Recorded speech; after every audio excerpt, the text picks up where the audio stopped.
Now, Pittsburgh's best sports show is about to begin. Call us or tweet us.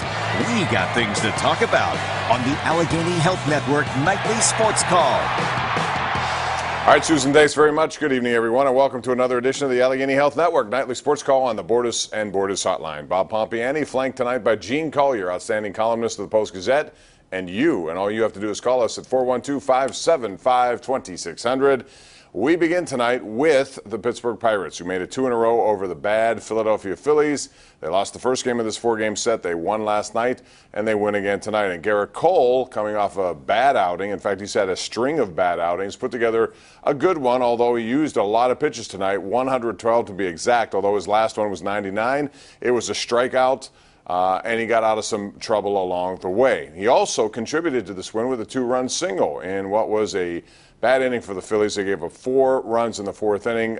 Ben Lively, and I almost said Blake Lively, was guilty of an error, rushed to throw, and that set up Cole, who got the 2 hits. So, Gene, it is what it is. It's a bad team they've beaten, but they've beaten them. They've lost to a number of bad teams, so this is a step in the right direction. Yeah, I mean, you should get 3 of those out of Philadelphia. So the last one's tomorrow at an unusual time, 6:05.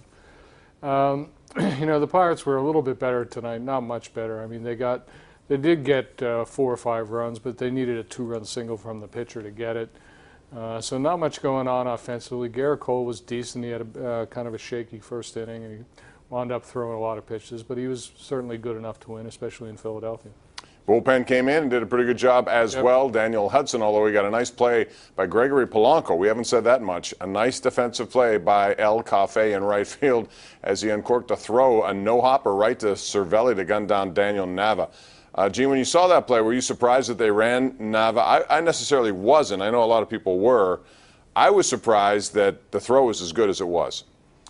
Well, I was a little bit surprised that Nava ran there 3 runs down. But it might be, I don't know. That's 6 of one, half dozen of the other. But it was a good play by Polanco. I mean, he was coming forward to the ball, which he doesn't often do. He does have a good arm, and, that was a pretty good throw. Not a great throw. It was up the line a little bit. But the Phillies ran into that out. I mean, Starling Marte is on his way back, and so he's at Indianapolis right now, and he had a 3-run home run tonight. But the Indianapolis Indians lost to Columbus 6-5. But when he does come back, I guess Gene Marte will start in left field, deferring to Andrew McCutchen in center field. Do you like that arrangement?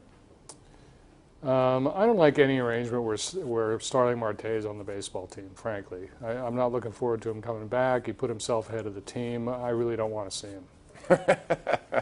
Well, you haven't for 80 games, or so it will be. I'd be content not to see him for the next 80. Well, yeah, it was a selfish thing to do. He and Gong both, and to a large degree have their team in a bad situation because of it. All right, so the Pirates win. They needed to win. The Cubs won. The Brewers also won. They're now swept the Baltimore Orioles. The Cardinals continue to struggle, but that's the way this division is. Let's switch to hockey real quick. And today was the deadline for restricted free agents to either accept a qualifying offer or go to arbitration. And 2 Penguins who fit that classification decided not to take the offer, and they go to arbitration. So, Gene, I guess I ask you, how much is Dumoulin worth? How much is Sheary worth based on what you see from them? Well, I don't know. I don't think they are.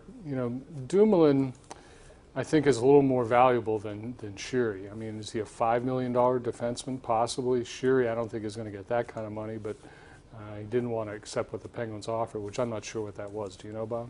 It was pushing 2, I think. Yeah. I'm not exactly sure, but I think Sheary probably wants and will get about 2.5, which I think would probably be reasonable. Do you think that's a reasonable number? No, I do. I think even 3 is reasonable for Sheary, and I think something close to 5 is reasonable for Dumoulin. I think Dumoulin might be pushing that, but he'll get money that he deserves. He's a top 4 defenseman. Yeah. One other thing before we go to a break here, Gene, and that would be the Penguins still have not solved their 3rd line. I think it doesn't have to be solved now. There's a lot of time. I've heard a lot of different names. 2 more names I want to throw into them. One is Radek Faksa. This is a kid who was a restricted free agent, so it would take some doing to do it. Another guy is Adam Lowry, who is a big guy, 6'5". He had 29 points, 15 goals this year. There are a lot of different ways they can go. You hear a lot of Matt Duchene and Jordan Stahl. Do you think they're going to end up with one of these name guys, or do you think they're going to try to go after somebody who is competent but not well known at this point and would fit under their salary cap? Yeah, it wouldn't surprise me if Carter Rowney started the season as a third-line center, but absent Jordan Stahl, I mean, I don't know who else makes sense there at the price they're going to get.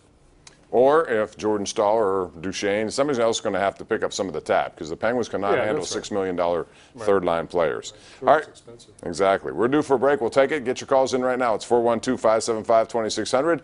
That's the number to call, and we'll continue the conversation with you right here next live on Pittsburgh CW.